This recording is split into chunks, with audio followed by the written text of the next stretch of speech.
परम पूज्य गुरुदेव एवं परम वंदनीय माता जी के दिव्य संरक्षण में मां गंगा के पावन तट पर रामनवमी के इस पावन पर्व पर रामलीला के इस पवित्र प्रांगण में 4 दिवसीय श्रीमद् पावन प्रज्ञा पुराण कथा के तृतीय सत्र में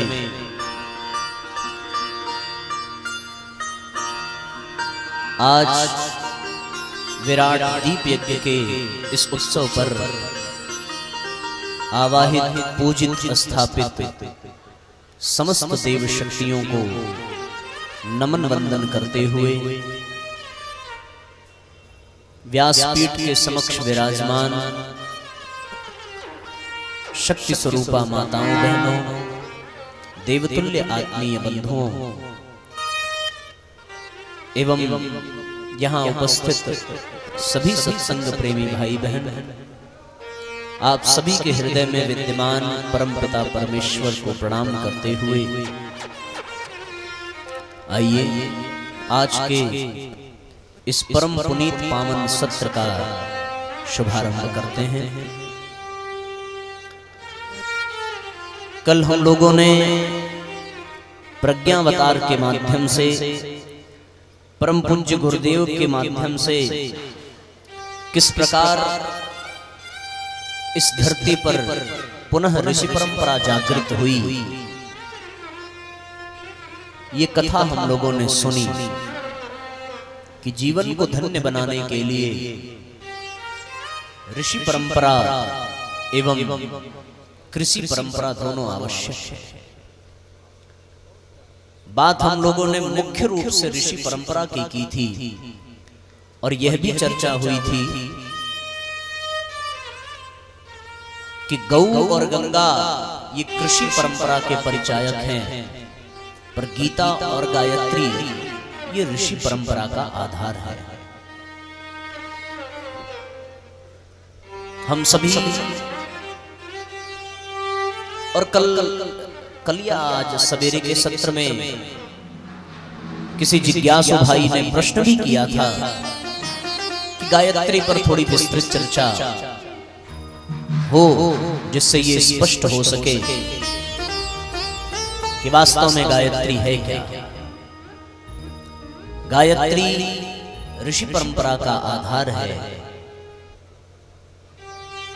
गायत्री समस्त वेदों की जननी है। हम सब इस पर विस्तार पूर्वक चिंतन करें, विस्तार पूर्वक चर्चा करें।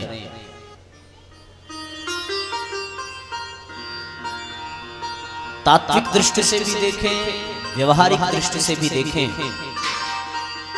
तो हम बड़ी आसानी से बहुत महत्वपूर्ण बातों को, बहुत सारगर्भित बातों को समझ सकेंगे।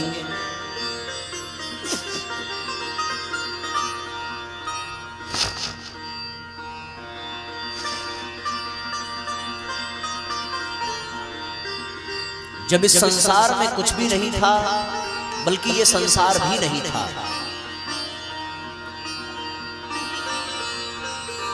तो कहते हैं साहब कि केवल और केवल वो पर ब्रह्म था जो इस अखिल विश्व ब्रह्मांड का नायक है। कुछ भी नहीं था, केवल वो ब्रह्म था, निराकार, निर्विकार, अगम्य, अगोचर, बुद्धि, मन, प्राण, प्रकृति, इन सबसे परे केवल वो प्रकाश का एक गोल पिंड अथवा प्रकाश का एक पुंज, जिसका न कोई आकार है न कोई नाम है, वो परब्रह्म है। उस परब्रह्म के मन में इच्छा जगी, एक भाव जगा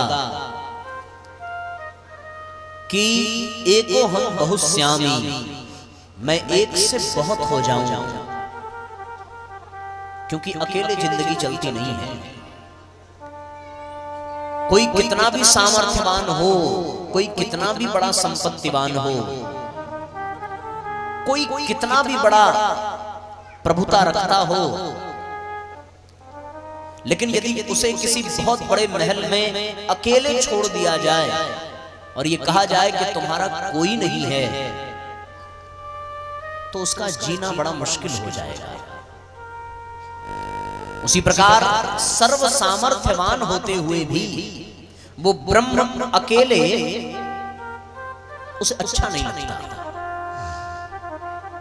उनके मन में ये भाव जगा कि मैं एक से बहुत हो जाऊं, मेरा विस्तार हो जाए।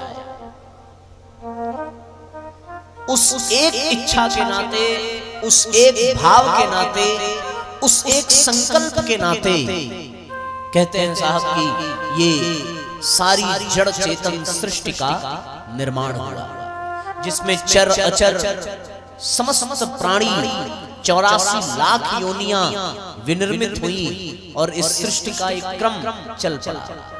उसमें सारे ग्रह नक्षत्र समस्त सौर मंडल सब सम्मिलित हो गए और सृष्टि का बड़ा सुंदर प्रारूप बना।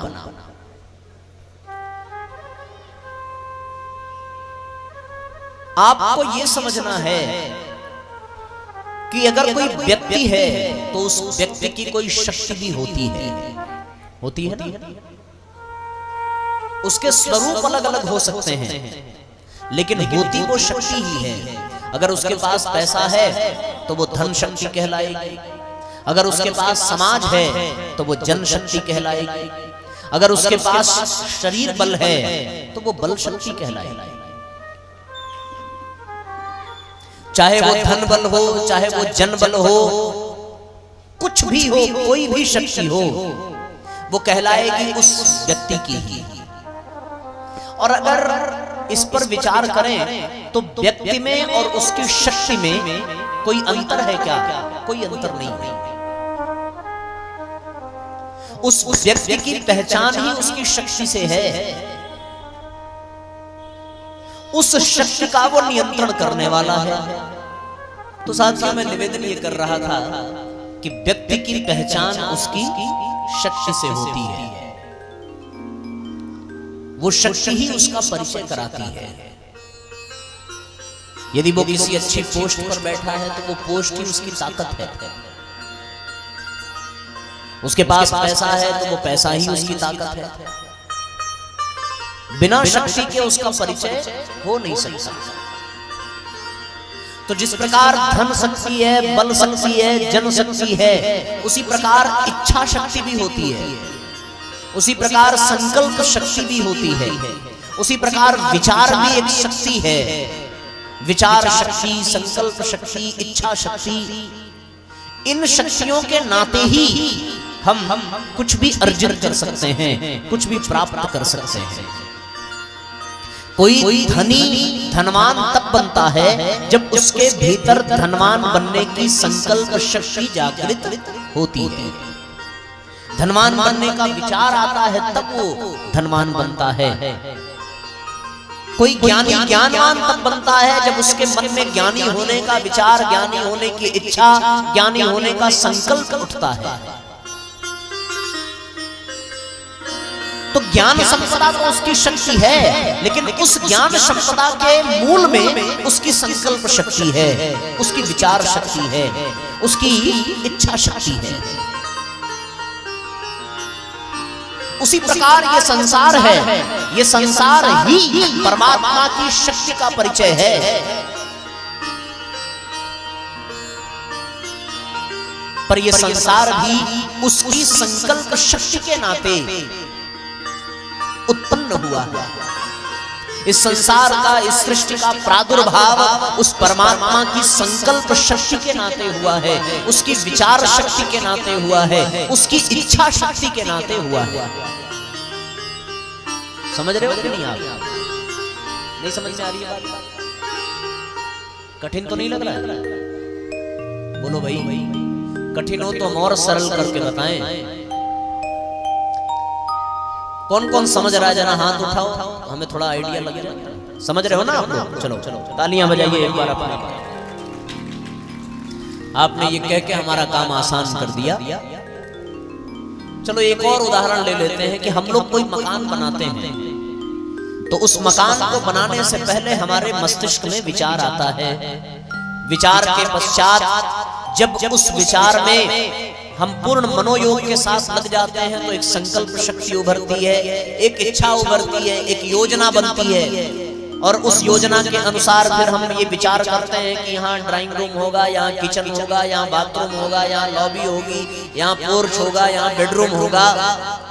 ठीक ऐसे ही जैसे हम मकान बनाने के लिए संकल्प शक्ति को उभारते हैं, विचार शक्ति को उभारते हैं, वैसे ही परमात्मा ने भी इस संसार का निर्माण करने के लिए, इस संसार की रचना करने के लिए एक संकल्प शक्ति, एक विचार शक्ति, एक इच्छा शक्ति को माध्यम बनाया।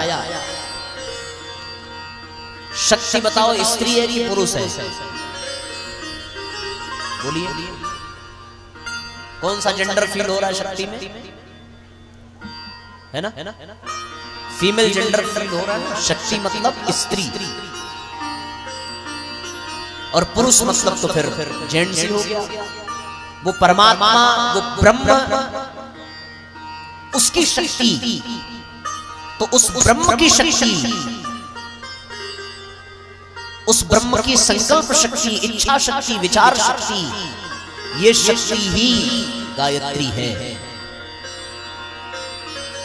इसी शक्ति को गायत्री कहते हैं। अब इसको गायत्री क्यों कहते हैं ये भी ध्यान से सुनिए। मैंने प्रारंभ में ही कहा कि व्यक्ति और उसकी शक्ति में कोई अंतर नहीं होता। उस व्यक्ति की पहचान उसी शक्ति के नाते है और उस शक्ति से ही उस व्यक्ति की समस्त इच्छाएं, समस्त कामनाएं पूर्ण हो रही हैं। वो शक्ति ही परमात्मा की गायत्री है। इसको आप ऐसे समझिए कि जैसे राम की शक्ति सीता, कृष्ण की शक्ति राधा, शिव की शक्ति पार्वती, उसी प्रकार ब्रह्म की शक्ति गायत्री। चूंकि शक्ति है इसलिए स्त्री सूचक शब्द है, तो गायत्री को नारी का स्वरूप दे दिया गया। फिर हम नाम गायत्री क्यों पड़ा, ये भी प्रश्न है। गायत्री नाम गय यानी प्राण, त्र यानी प्राण, जो प्राणों का त्राण करती है, जो प्राणों का उद्धार करती है, उसका तात्पर्य होता है गायत्री। गय, गय को कहते हैं प्राण।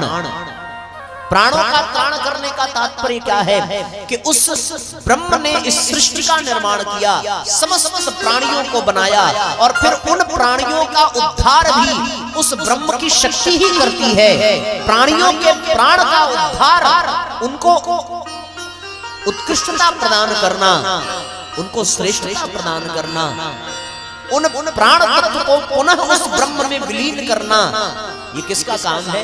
उसी शक्ति का काम है। उसी शक्ति को प्राणों का त्राण करने के कारण गय यानी प्राण, त्र यानी त्राण, इसलिए उसको कहते हैं गायत्री। तो वो ब्रह्म की शक्ति है, ब्रह्म की शक्ति गायत्री। अब उस शक्ति की कई धाराएं निकल चुकी हैं, कई धाराएं है। वो शक्ति एक ही, ठीक है ना? जिस प्रकार से बिजली एक ही होती है, पर वो बल्ब में जाए तो प्रकाश देती है, पंखे में जाए तो वो बिजली हवा देती है, फ्रिज में चली जाए तो वो बिजली ठंडक देती है, हीटर में लग जाए तो वो बिजली गर्मी देती है। पावर क्या है, मुख्य स्रोत क्या है? वो बिजली ही है, पर अलग अलग उपकरणों में अलग अलग भूमिका में वो दृष्टिगोचर हो रही है। उसी प्रकार उस शक्ति ने जब इस सृष्टि का निर्माण किया तो वो ब्रह्मा कहलाई, जब इस सृष्टि का पालन पोषण कर दिया तो वो विष्णु कहलाई, और जब इस सृष्टि का वो विनाश कर देती है तो वही शिव कहलाती है, वही रुद्र कहलाती है। उसकी तीन धाराएं हैं, ब्रह्मा विष्णु महेश। पहली धारा निर्माण करना, निर्माण मतलब जनरेट करना, जनरेटर।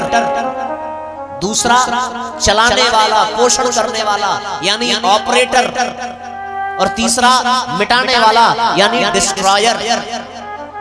तो G for generator, O for operator, D for destroyer, GOD मतलब गॉड। और ये गॉड यानी ईश्वर।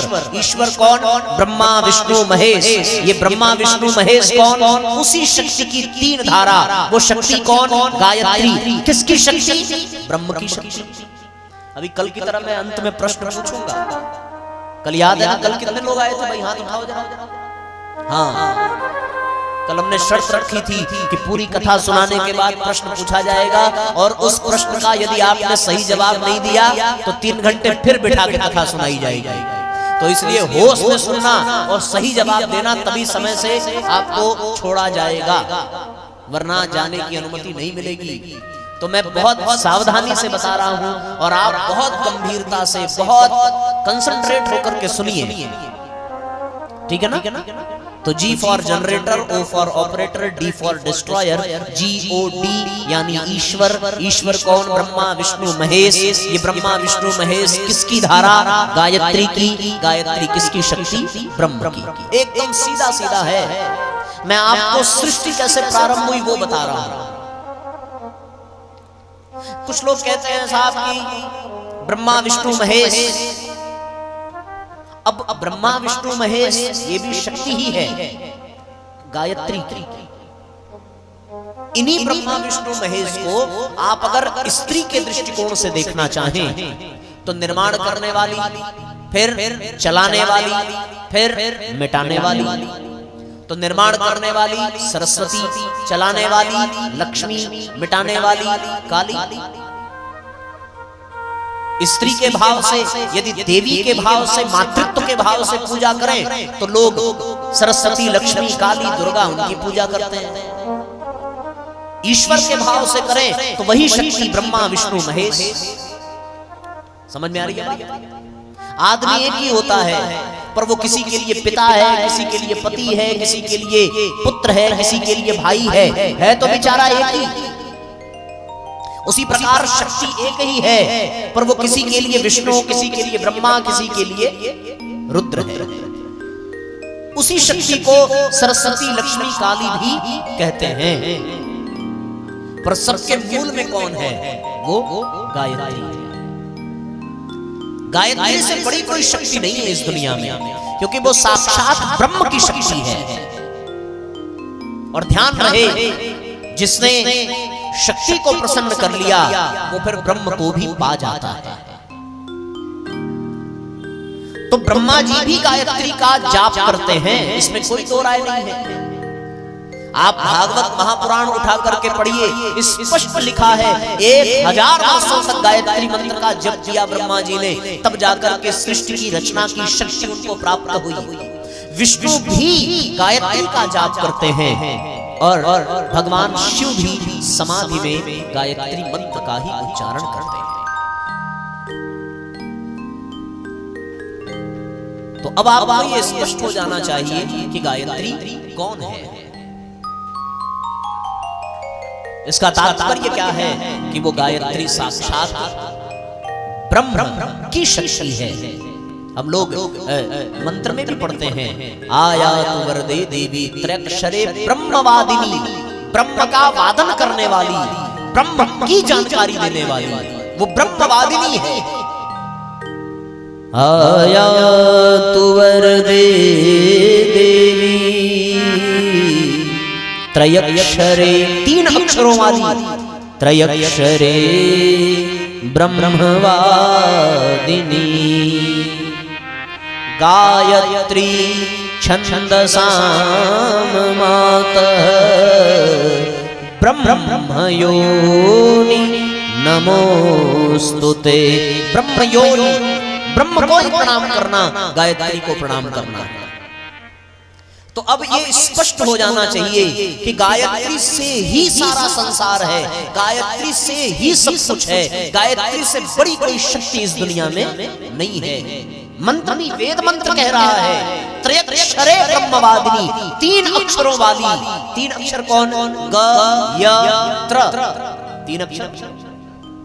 ग यानी गंगा, य यानी यमुना, त्रि यानी त्रिवेणी। गंगा यमुना से मिलकर के जो त्रिवेणी बनती है और उस त्रिवेणी में स्नान कर जो परम धाम को पहुंचता है, वो त्रिवेणी कौन सी है? वो त्रिवेणी गायत्री ही है। उसी त्रिवेणी का ये स्थूल स्वरूप है जो गंगा यमुना सरस्वती है, पर उस त्रिवेणी का सूक्ष्म रूप क्या है? वो गायत्री है।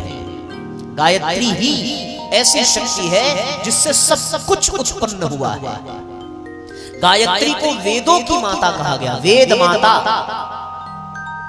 वेद माता ही है गायत्री, वेदों की जननी। और इस दुनिया में जितना भी ज्ञान है वो सब वेदों से उत्पन्न हुआ, और उन वेदों की जो जननी है, उन वेदों को जो जन्म देने वाली है, वो कौन है? वो गायत्री है। गायत्री देव माता है, समस्त देवताओं को जन्म देने वाली, क्योंकि सबका पिता वो ब्रह्म है और उस ब्रह्म की शक्ति गायत्री। इसका तात्पर्य कि वो गायत्री ही सबकी माता है, वो वेद माता है, वो देव माता है, और उसी से ये विश्व निकल करके आता है, तो वो विश्व माता है। नमो वेद माता, नमो विश्व माता, नमो वेद माता, नमो विश्व माता, नमो वेद माता, नमो विश्व माता। दोनों हाथ ऊपर उठा करके एक साथ तालियां बजाइए और भावपूर्वक मां गायत्री की अभ्यर्थना करें। आप उस पराशक्ति के संरक्षण में बैठे हैं जिसे प्राप्त करने के लिए लोग तरसते हैं। नमो वेद माता, नमो देव माता, नमो वेद माता, नमो देव माता, नमो आदिशक्ति, नमो विश्व माता, नमो आदिशक्ति, नमो विश्व माता, नमो वेद माता, नमो देव माता, नमो वेद माता, नमो देव माता। दोनों हाथ ऊपर उठा करके भावपूर्वक तालियां बजाइए।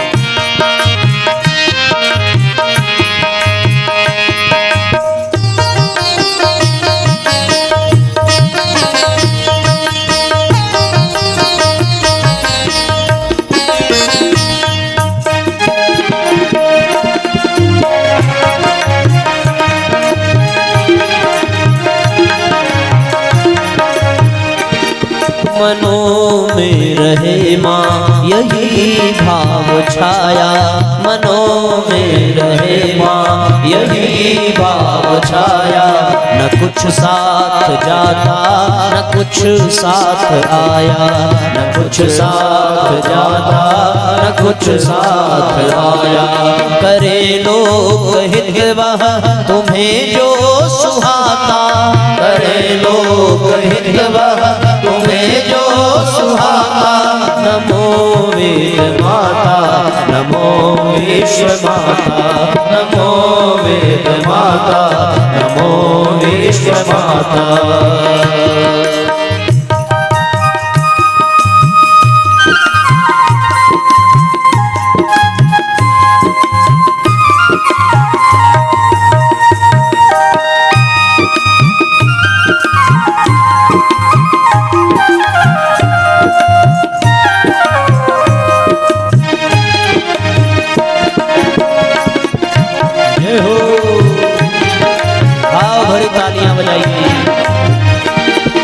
सविता तुम्हारी महागर्भ शक्ति, सविता तुम्हारी महागर्भ शक्ति। वरण हम तुम्हारी करें श्रेष्ठ भक्ति, वरण हम तुम्हारी करें श्रेष्ठ भक्ति। सविता तुम्हारी महागर्भ शक्ति, वरण हम तुम्हारी करें श्रेष्ठ भक्ति, वरण हम तुम्हारी करें श्रेष्ठ भक्ति। हमें ले चले श्रेष्ठ पथ से विधाता, जाने ले चले श्रेष्ठ पथ से विधाता। नमो वेद माता नमो देव माता, नमो वेद माता नमो देव माता। नमो आदिशक्ति नमो विश्व माता, नमो आदिशक्ति नमो विश्व माता। नमो वेद माता नमो देव माता, नमो वेद माता नमो देव माता। जय हो, बोलिए गायत्री माता की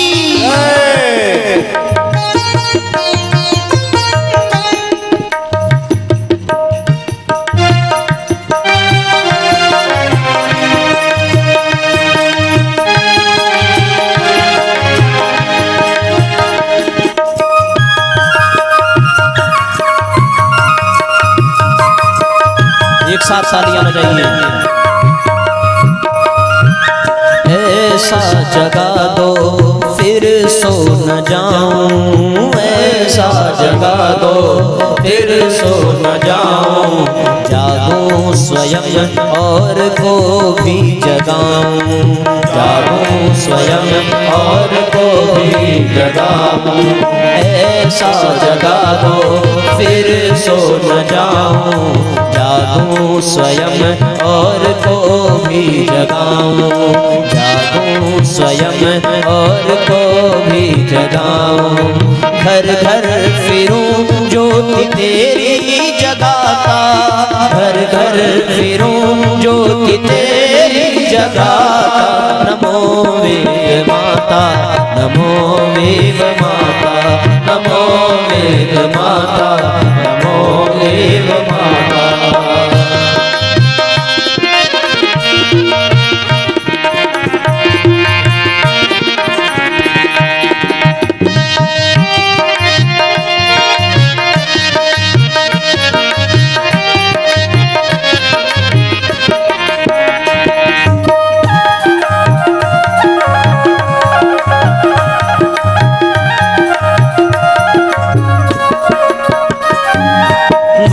योग्यता दो सत्कर्म कर ले, वह योग्यता दो सत्कर्म कर ले। अपने हृदय में सद्भाव भर ले, अपने हृदय में सद्भाव भर ले।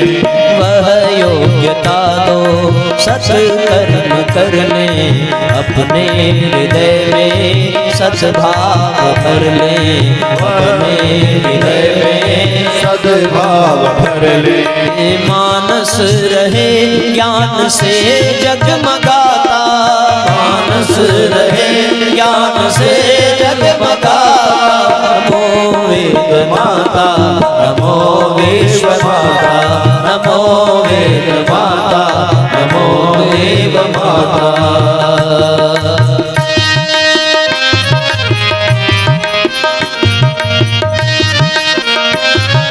जय हो,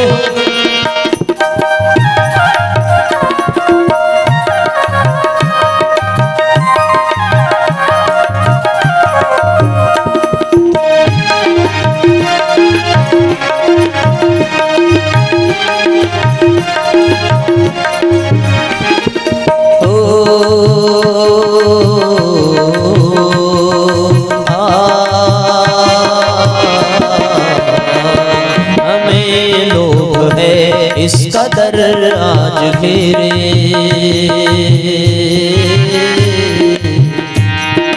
हे माँ तू अब तो ऐसी दया हो, हे माँ तू अब तो ऐसी दया हो।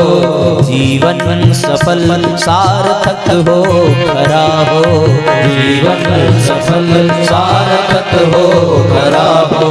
कितन त्याग दूं बस यही गीत गाता, कितन त्याग दूं बस यही गीत गाता।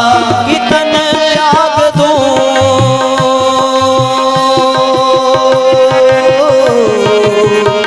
बस यही गीत गाता।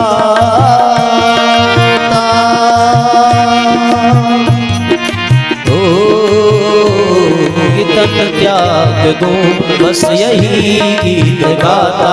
नमो वेद माता, नमो देव माता, नमो वेद माता, नमो देव माता, नमो वेद माता, नमो देव माता। नमो आदिशक्ति,